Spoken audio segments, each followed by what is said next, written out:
They fired him, stole his patents, and left him in a trailer to rot. But when she asked him to fix her luxury SUV, she had no idea he was the man Drizzle tapped against the rusted metal roof of the Maple Ridge trailer park. Under the dim yellow porch light, Noah Carter 42 sat in his old Dodge Ram, his chest tight with quiet fury. In his hand, a thin envelope, his final paycheck from the garage that just let him go. The reason your presence makes our elite clients uncomfortable. No one said it aloud, but Noah knew exactly what they meant. His skin didn't match their showroom. He once led engineering teams at Orion Motors, held 3 patents, and had a master's degree in mechanical systems. None of that had protected him. His daughter Jade was still at school. At least today she wouldn't see that broken look in her father's eyes. Noah stepped inside their tiny trailer, opened a creaking cupboard, and pulled out a stack of folded, faded papers. Diagrams, notes, calculations. The project he'd hidden from the world for nearly a decade. They don't believe in me anymore, he whispered to no one. But they haven't seen everything I've got. Outside, the rain slowed, but inside Noah's mind, a storm was just beginning to rise. The rain stopped, leaving behind a dull, colorless sky. Noah sat on the front steps repairing Jade's broken toy car. His hands worked with quiet patience, treating the fragile plastic like it was a $1 million prototype. To Jade it was. Inside the trailer, she hummed while sketching engines with wings, labeling her drawings Jade Carter, future engineer. Noah smiled faintly. Then came a sound that didn't belong, the sputtering, coughing grind of a struggling engine. Moments later, a champagne-colored SUV rolled into the gravel lot, dragging dust and a cloud of smoke behind it. The vehicle screeched to a stop. The hood hissed. Out stepped a woman in high-end boots, in a tailored leather coat, clearly uncomfortable in this neighborhood. She glanced around with thinly veiled disdain. "Are you a mechanic?" she snapped. Noah looked at the SUV and then at the gleaming emblem on its grille, Phoenix Hybrid Systems. He knew that system. Not from manuals, not from guesswork. He helped build it. "I'm a mechanical engineer," Noah replied calmly. And in that moment, he didn't realize it yet, but his past had just driven back into his life, billowing smoke and wearing heels. The smoke from the engine curled upward like a ghost from the past. Noah didn't flinch. One glance under the hood and he knew. Thermal regulation issue. The same flaw he'd warned Orion Motors about back in 2015, the one they dismissed. "I can fix it," he said, rolling up his sleeves. "Not permanent, but better than new." "You sure?" the woman asked, skeptical. "I designed the first version of this system." Noah answered, his voice flat. She blinked. "I'm Celine Maddox, executive director at Orion Motors. And you're Noah Carter." He stepped back as if struck. Celine, the sister of Damian Maddox, Orion's CEO, the man who destroyed Noah's career. Noah didn't respond. Instead, he opened his weathered toolbox and went to work. Celine watched him, each movement methodical, confident, and strangely elegant. Within 40 minutes, the engine purred to life, running smoother than factory specs. The display flashed improved efficiency numbers. "How much do I owe you?" she asked, impressed. Noah met her gaze. "I'm between jobs," he said simply. She hesitated, then handed him a sleek white business card. "Call me tomorrow." Noah took the card with steady hands, but his soul was anything but still. As Celine's luxury SUV disappeared down the road, Noah stood frozen on the gravel, staring at the card in his hand. It bore the Orion Motors logo, the very name that had haunted him for nearly a decade. That night, Jade found him sitting in the dark, the card still on the table. "You gonna call her?" she asked, cautious. "I don't know," he said. But deep down, something stirred, not hope exactly, but something more dangerous, resolve. Later in the quiet of their shed, Noah pulled away a tarp to reveal what he had hidden for 8 long years, Sis and I, his prototype engine, a revolutionary hybrid integration system he'd been building in secret. It wasn't just better, it was a generation ahead. He ran his fingers along its polished steel and whispered, "They tried to bury me, but they didn't know. I was a seed." Beneath the dust, circuits hummed softly as if they too had been waiting, patient and proud for their time to come. And that time, Noah felt, might finally be now. The next morning, Noah called the number. Celine picked up almost instantly. "I can have you at headquarters by 2 p.m., she said, direct and professional. Later that day, Noah pulled his worn-out Dodge Ram into the sleek glass parking lot of Orion Motors, a place that once ejected him like a disease. This time, no one stopped him.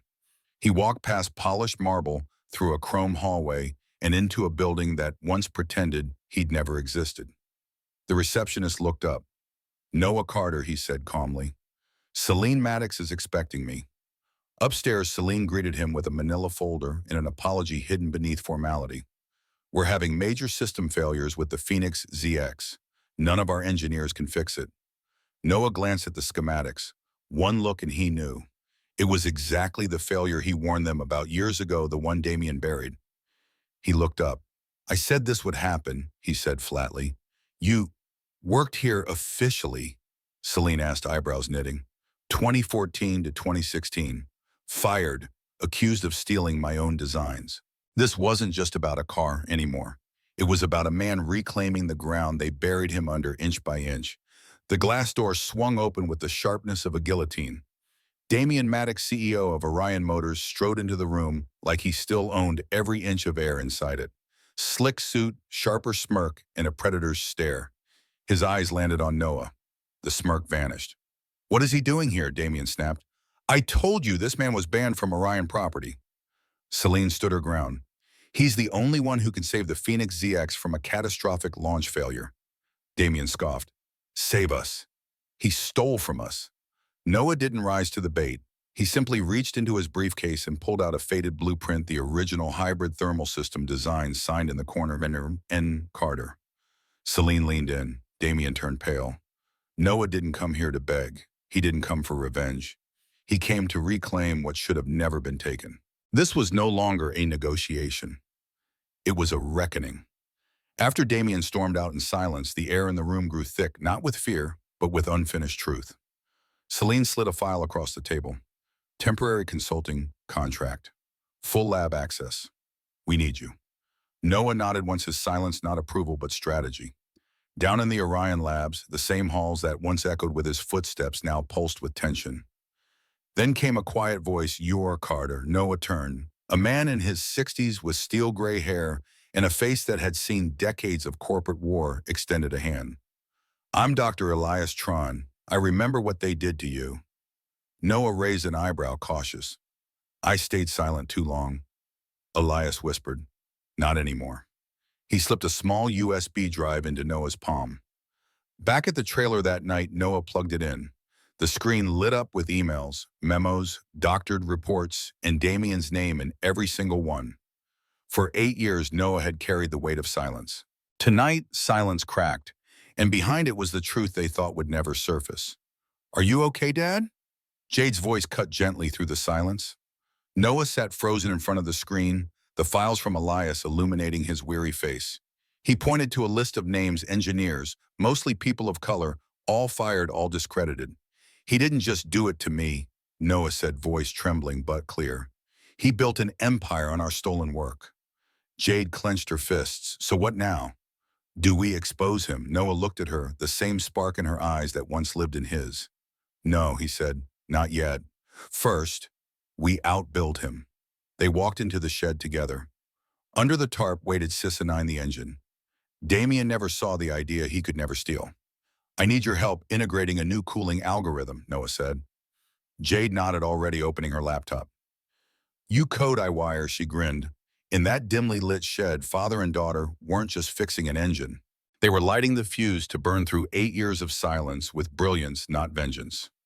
The next 48 hours blurred into one. Sleep became a luxury, meals were forgotten, and the shed transformed into a war room of soldering sparks and simulation screens.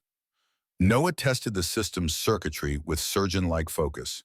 Jade rewrote thermal algorithms with a confidence that belied her age.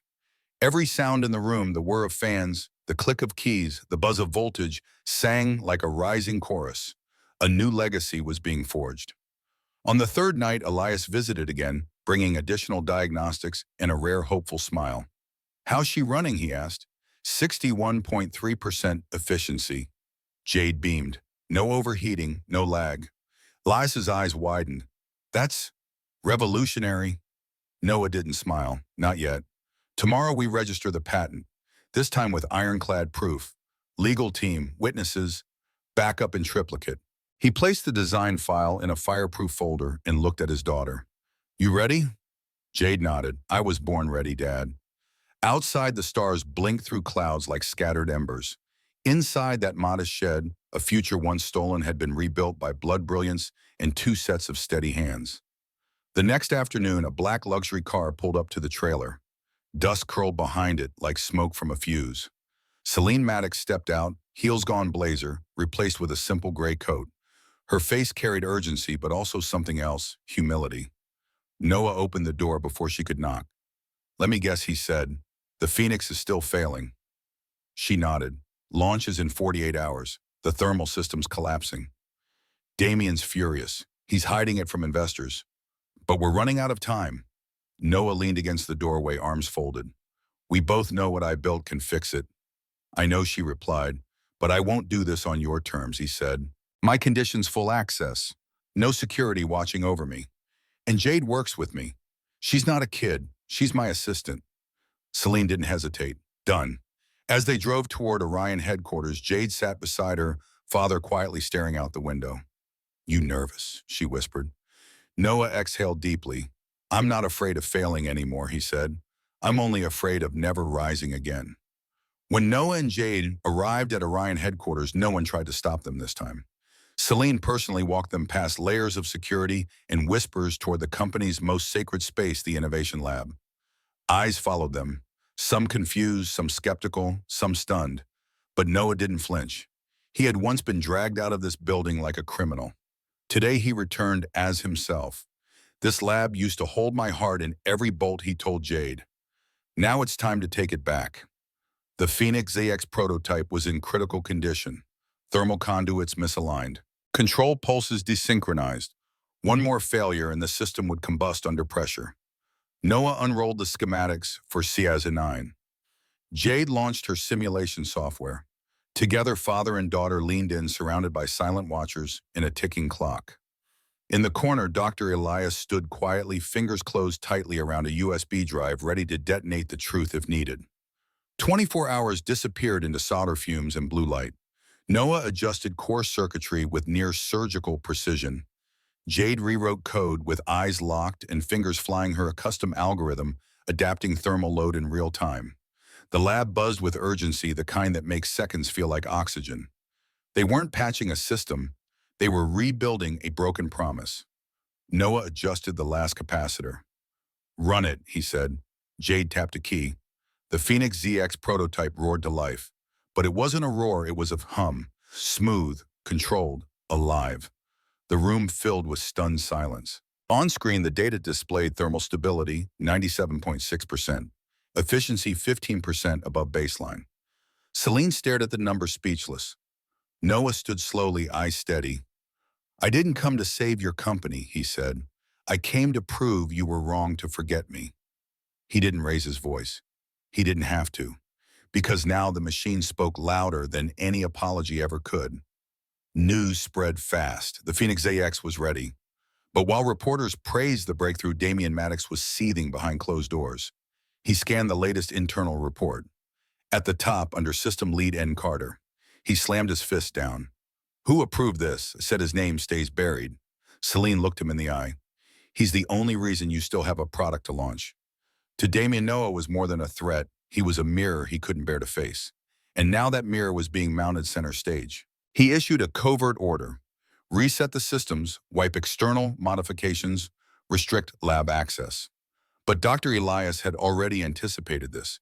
He installed firewall protocols around IC-9's core, shielding it from sabotage. That night, Damien could only pace his office. He couldn't stop the launch. And he couldn't silence the man whose silence he had once paid for. Because this time, Noah wasn't standing alone. Launch day. The Grand Hall of Orion Motors gleamed like a cathedral. Investors, tech, media, engineers, all packed shoulder to shoulder, sipping champagne, whispering predictions. At the center of the stage, the Phoenix ZX sat under a black silk cover, a perfect lie waiting to be exposed. Damien stepped up to the mic, beaming with the polish of a man used to applause. "Ladies and gentlemen, today we unveil not just a vehicle, but a revolution in hybrid engineering." Backstage, Noah stood still. In his hand was a fireproof folder containing the official CISA-9 patent. On a laptop nearby, Jade waited at the controls, eyes on the cue. Celine stood near the wings, heart pounding. Damien raised his hand. Behold the future. The lights dimmed. The screen behind him flickered. But instead of the glossy promo reel, a different file began to play. Top of screen in internal memo. D. Maddox, remove N, Carter from documentation. Doesn't fit our brand optics. Gasps rippled across the audience. Then more slides, delay his royalty check. Force him to settle. Erase the prototype, burn if necessary. The truth wasn't whispered anymore. It was projected in 4K. The auditorium erupted, some in confusion, others in fury. Journalists lunged for their phones. Investors stood frozen faces draining of color. Damien lunged toward the screen, shouting, "This is fake. This is doctored. He's manipulating you." But before security could react, Noah stepped onto the stage, calm, composed, and unshakable. He took the mic from Damien's trembling hands. "My name is Noah Carter," he said. "8 years ago, I was escorted out of this building after warning of the very flaw that almost ruined this launch." He turned to the crowd. "The system you're celebrating, I didn't just fix it. I built its bones." He held up the folder, the patent gleaming in his hand. "This is Size 9, the engine they tried to bury along with my name. But you can't bury what refuses to die." From the control booth, Jade hit the final cue, a slide reading, "Patent holder N. Carter filed and approved." Damien stepped forward again, but Celine blocked him. "You're done," she said, eyes steel. Security took Damien by the arms, and this time it was him being walked out under 100 staring eyes and a truth too big to erase. When the lights came back on, the room was eerily quiet. It wasn't the kind of silence you get from confusion. It was the heavy kind, the kind that comes when the truth has landed like a hammer and there's no going back. Noah stepped off the stage, not needing applause. The facts had spoken. His work had roared. He passed a group of engineers, younger ones, people he'd never met. One of them, a young woman with trembling hands, reached out and said, "Sir, thank you for opening the door for people like me." He nodded, eyes misty. Outside, reporters crowded the exit, but Noah didn't stop. His eyes were on the sky now, on the horizon of what could come next. Behind him, Celine called an emergency board meeting. Damien was suspended indefinitely. Lawsuits began surfacing. Former engineers, once silenced, began submitting affidavits. It was no longer just one man's story. It had become a movement. And through it all, Noah returned home that night to his daughter, to the little shed where dreams were first born. Because before the world ever saw his light, he kept it alive in the dark. Days passed. The storm only grew stronger. Media outlets called it the hybrid scandal of the decade. But for Noah, it wasn't about scandal. It was about reclamation. Not revenge. Not ego. Just truth long denied. Then one morning, a black town car pulled up in front of his home. Celine stepped out, papers in hand. She didn't bring cameras, didn't bring PR agents, just her and a folder. "Noah," she said softly, "the board approved a full settlement. Back pay, patent royalties, damages. But more than that," she opened the folder. "We want you back as Director of Sustainable Innovation, with your name, your lab, and your vision." Noah held the folder in shaking hands. He thought of the boy who once fell asleep next to blueprints, the man who was told to stay silent, the father who kept going for his daughter. And for the first time, he smiled, not because he won, but because he never quit. He reached out, shook her hand. "Then let's build it right this time." Orion's announcement of Noah Carter's return broke the internet. Headlines screamed, "Engineer behind CISA 9 reclaims his throne." But Noah didn't care for thrones, he cared for purpose. And this time he was building not just for them, but for every voice that had been ignored, every hand turned away, every name crossed out. The old trailer was replaced by a modest but powerful lab on the edge of town. Not flashy, not corporate, just honest. He called it Carter Lab for Equitable Innovation. Jade became his lead developer. Elias joined as research director.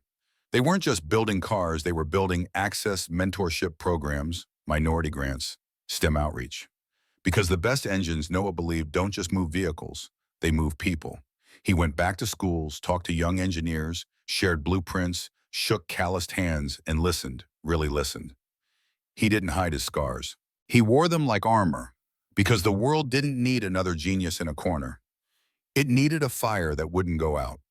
Months later, Noah received an invitation. The same dealership that once turned him away was hosting a community showcase funded now by Carter Labs outreach grants. He pulled up in a sleek electric SUV, matte black with custom mods. The manager who once dismissed him stood by the entrance, his jaw tight with disbelief. Jade looked at her father. "Want to go say hi, Noah?" Just smiled. No need. Instead, he walked inside, greeting interns, shaking hands with students, laughing with old friends. He wasn't there to gloat. He was there because this moment was what he built for. Later that night, he and Jade sat on the porch. Fireflies danced above their yard. She asked, "Do you think it's really over?" He looked out into the night. "No," he said, "because now it's just getting started." When people ask Noah today how he did it, how he came back from the edge, he says the same thing every time: "I didn't come back. I kept walking forward when they thought I was gone." The Carter Lab went on to file 8 new patents. They opened satellite branches in underserved regions. They sponsored young inventors who never dreamed they'd have a voice. And every year on the anniversary of the Phoenix SX's launch, Noah writes a letter not to Orion, not to Damien, but to the version of himself who nearly gave up. It reads, "Keep going, not because the world is fair, but because you are fire. And fire doesn't ask permission to burn." Because in the end, this story wasn't about a man versus a company. It was about a name they tried to bury, and a man who built an engine so loud it carried him out of the shadows and into history. The night after the first Carter Lab scholarship was awarded, Noah sat across from Jade at the dinner table. Between them lay no blueprints, no patents, just 2 bowls of steaming soup and a quiet warmth. Jade looked at him and said, "You know, when I was little, I used to pray the world would see what I saw in you." Noah blinked back tears. "And I used to pray you'd never have to fight the battles I did just to be heard." He reached across the table, taking her hand. "That's why we build. Not to win, but to lift." Outside, another student walked past the lab's open windows, a young Latina girl clutching a sketch pad, eyes wide with wonder. For the first time in years, Noah allowed himself to rest. His past no longer weighed on him like an anchor. It had become the foundation of something bigger, a promise etched not in stone, but in every life he touched. In the back drawer of his desk, Noah kept an old envelope. It had never been mailed. Its paper had yellowed, its ink faded, but the words still burned with the fire of another time. It was addressed to Damien Rourke. "You took my dignity, my patents, and tried to take my future. But you didn't take my fire. You didn't know how to build. You only knew how to steal." Noah never sent it, because the best answer had already been delivered, not through courtrooms or revenge, but through creation. Every prototype built, every student mentored, every voice he amplified. That was his letter, now written in circuits and steel, signed by legacy. He folded the envelope once more and placed it back. Not as a wound, but as a reminder: the strongest builders are the ones who rise from ruins and turn blueprints into bridges.